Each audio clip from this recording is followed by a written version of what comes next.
Көпчүлүгүңөр билгендей, азыркы учурда мен Туркияда билим алып жатам. Биринчи курсту бүттүм, буюрса азыр Кыргызстанда каникулдамын. Анан Instagram катталуучуларым, көпчүлүк тааныштарым, досторум сурап калат, Туркияга кантип окуса болот, кантип аяктан жогорку билим алса болот, контракттары кандай, жашоосу кандай, билим сапаты кандай, ушул сыяктуу көптөгөн суроолор, кайталанма суроолор кайра келет. Ошого бүгүнкү видео чыгарылышта мен Туркияда окуу боюнча негизги суроолорго жооп берген аракет кылам. Туркияда эки жол менен окуса болот. Көпчүлүккө белгилүү, көпчүлүк тапшыра ала турган эки жол бар. Алардын биринчиси бул контракттык жол менен тапшыруу. Бул кадимкидей эле мектеп аттестаты, паспорты жана ошондой эле майда чүйдө документтер керек болот. Ошол эле документтер менен Туркияга тапшырат. Бул жак эч кандай экзамендин кереги жок, эч кандай тил билиштин кереги жок. Жөн эле кадимкидей 11 классты бүтүп, аттестатты алып, анан которууларды кылып, майда чүйдө документтерди толуктап, университеттерге заявка жөнөтөт. Анан ошо менен кабыл алса, барып контракт төлөп окуй берет. Мындайча айтканда, бул контракттык негиздеги окуу да. Кыргызстанда, Бишкекте окуу жайлары кандай тапшырсаңар, ал жака да кадимкидей эле документтерди тапшырып, ошентип өтсөңөр болот. Эң сонун жерлери жогорку окуу жайга окуй аласыңар, бирок ал жака ОРТнын кереги жок, эч кандай башка грамматика, сертификат, башка нерселердин кереги жок. Керек болгон эң негизги документ бул аттестат. Аттестаттын баалары жакшы болсо, жакшыраак университеттерге өтө аласыңар. Бирок контракт төлөйсүңөр. Контракт университетке жараша өзгөрүп турат жана бул жылдан жылга кымбаттап атат. Мисалы мен жаңы тапшырган жылы биринчи курсумда да, мындайча айтканда, биринчи курсумда мен 12 000 лира төлөчүмүн, а экинчи курска өтүп, бир жыл өтпөй эле 20 000 лирага көтөрүлдү. Мындайча айтканда, өтө эле көп кошулуп кетти. Бул Туркиянын ошол экономикалык системаларына, башка нерселерине байланыштуу, ишенич жок. Мисалы, быйыл 20 000 лира болсо, эндиги жылы кайра 40 000 же 35 000 лирага көтөрүлүшү мүмкүн. Так контракттын баалары эч ким айта албайт азыр, ошого университеттин контракт баалары жылдан жылга көтөрүлүп атат. Бул биринчи жолу, контракт менен тапшыруу. Экинчи жолу болсо, бул мен бардыгына, эгер Туркияга тапшырам дегендердин бардыгына ушул жолду сунуштамакмын.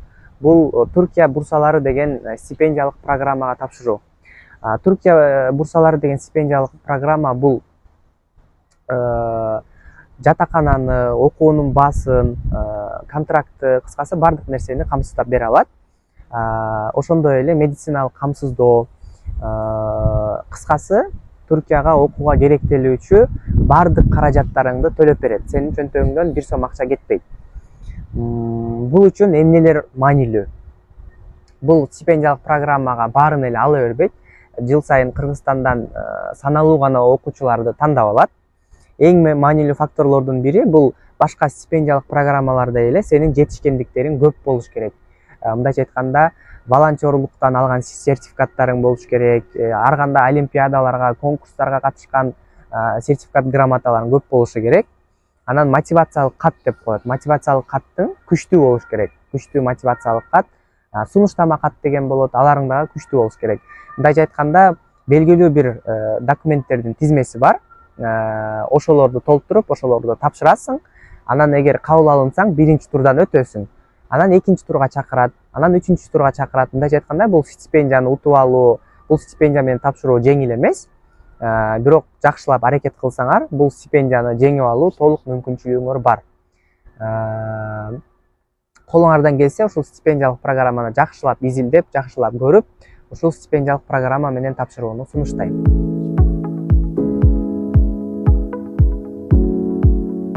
Анан көпчүлүгүңөрдө суроо жаралышы мүмкүн. Мен түрк тилин билбейм, түрк тилин билбей эле кантип Туркияга барсам болот, же түркчө биринчи үйрөнүп алып, анан барышым керекпи деген. Жок, түрк тилин билбей, эч нерсе билбей барсаңар деле болот. Анткени угуп калсаңар керек. Манас университетинде бир жыл даярдык курсу болот, подготовительный курс, азырлык деп коет. Ошол сыяктуу аякта дагы эгер түркчө билбесеңер, бир жыл түркчө үйрөнүп, экзамен тапшырып, анан ошол экзаменден өтсөңөр, биринчи курска отура аласыңар. Экзаменден өтпөсөңөр, түрк тилин кайра кайталап окуганга туура келет. Ошого түрк тилин билбегендер Туркияга тапшырууда кыжаалат болбой, аракетин кыла бериш керек. Англис тилинде дагы ошондой. Эгерде силердин бөлүмүңөр англис тили болсо, англис тилин бир жыл окуйсуңар, анан бир жыл окуп, экзамен тапшырасыңар, экзаменден өтсөңөр, биринчи курска отура аласыңар. Өтпөй калсаңар кайра кайталап окуганы туура келет, бир аз татаалыраак. Ошого эгер тил билбесеңер, силердин тапшырган каалаган факультетиңер тил билүүнү талап кылган болсо, кыжаат болбой тапшыра бересиңер. 1 жыл окуп, кадимкидей эле контракт төлөп, эгер бурсалар менен жанагы Туркия бурсалар менен барсаңар, аяка төлөбөйсүңөр. А контракт менен тапшырган болсоңор, ал тил үйрөнүү бөлүгүнө дагы төлөйсүңөр. 1 жыл тил үйрөнүп, андан кийин гана биринчи курска өтө аласыңар. Ошого тил жаатынан кыжаат болбошуңар керек.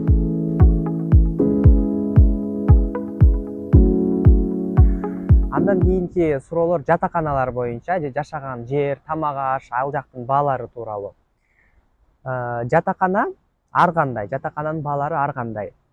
Эгерде силер жана айткандай эле Туркия бурсалары деген стипендиялык программа менен тапшырсаңар, жаткан жериңер бекер болот. А эгер контракт менен тапшырган болсоңор, контрактты да төлөйсүңөр, анан жатаканага дагы өзүнчө төлөйсүңөр. Менин жашаган жатаканам бул эң төмөнкү баадагы жатаканалардын бири. Анткени бул жарым менчик, жарым вакыф деп коет. Мындайча айтканда, кайрымдуулук жатаканасы деген сыяктуу да. Биз айына былтыркы жылы 5850 лира өлчөмүндө төлөчүк, бирок бизге кайра 4000 лира өлчөмүндө стипендия төлөп берчү. Бул ошондой вакыф, кайрымдуулук жатаканаларынын бири. Бул жатаканага баарын кабыл ала бербейт. Ушул жатаканага тапшырып кирген аракет кылып коюшуңар керек. Андан сырткары, эгер бул жатакана болбой кала турган болсо, мындай толук түрдө менчик, частный деп коет го, частный жатаканалар бар. Анын баалары ар кандай болот.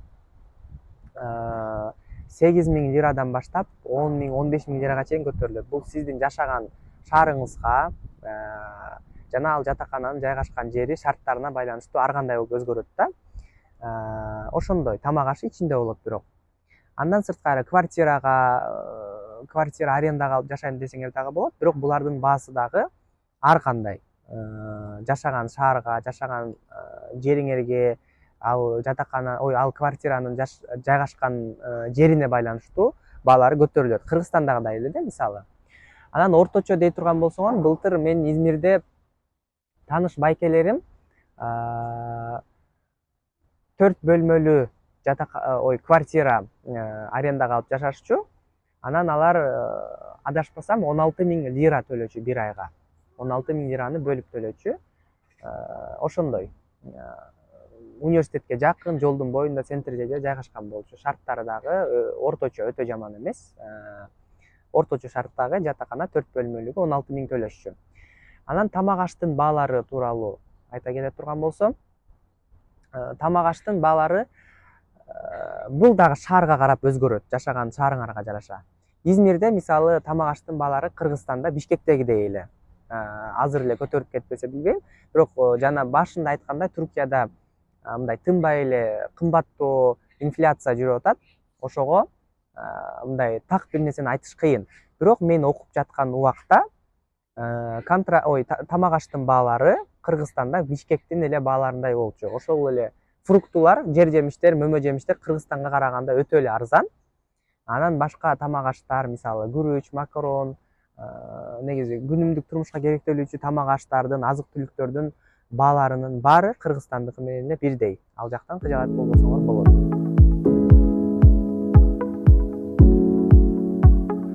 Ошол достор, бүгүнкү чыгарылышта мен ошол Туркияда окуу боюнча негизги суроолорго өзүмдүн билген билимдерим, көргөн тажрыйбам менен болушунча жеткиликтүү кылып жооп берген аракет кылдым.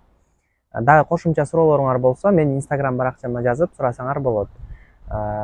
Буюрса Туркияга тапшырам деп ниет кылып, пландап жаткандар болсо, тапшырып ийгиликтүү өтүп кетүүңүздөрдү каалайм. Анан чын дилимден ошо сунуштаганым Туркия бурсалары деген программа менен окуңуздар. Ошол жак менен тапшырган аракет кылып көргүлө. Буюрса, мүмкүн болсо ушул видеону көрүп, анан Туркияга тапшырып, Туркияга өтүп кете турган болсоңор, ал жакта жолугушуу, таанышуу насип болсун. Кийинки чыгарылыштардан көрүшкөнчө саламатта тургула.